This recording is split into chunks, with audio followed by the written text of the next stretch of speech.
Friends, આજે આપણે જાણીએ સીડસ વિશે. સીડસ એટલે શું?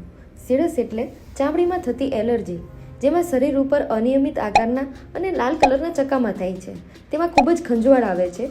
મોટેભાગે આ સીડસ રાત્રિના સમયે જેમ જેમ ઠંડક વધતી જાય તેમ તેમ ખંજવાળ સાથે ચકામા ઉપસતા જાય છે અને આ સીડસ ચોક્કસ સમય બેસી પણ જતા હોય છે. હવે આ સીડસ નીકળવાનું કારણ શું? તો આપણા શરીરની અંદર જે માસ્ટ સેલ નામના સેલ હોય છે તેમની અંદર હિસ્ટામિન નામનું દ્રવ્ય હોય છે.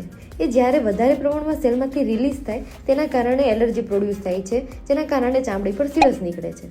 તો આ સીડસ શરીર પર ક્યારે આવી શકે?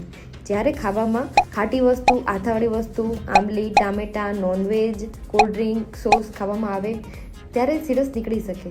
ઘણીવાર તો કોઈ દવાના સાઇડ ઇફેક્ટને કારણે અથવા તો અમુક સિઝનની અંદર પણ ઘણા લોકોને સીડસ નીકળતું હોય છે.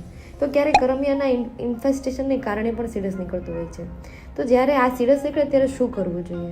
તો મોટાભાગના દર્દીઓને સીડસ નીકળે ત્યારે તે ગરમ ધાબળો ઓઢી લે તો એનાથી દર્દીને સીડસની અંદર રાહત મળતી હોય છે અને જે વસ્તુ ખાવાના કારણે સીડસ નીકળતું હોય તેને અવોઇડ કરવાથી પણ સીડસને ટાળી શકાય. અને જો આ સીડસને કાયમ માટે મટાડવું હોય તો હોમિયોપેથિક દવા લઈ શકાય.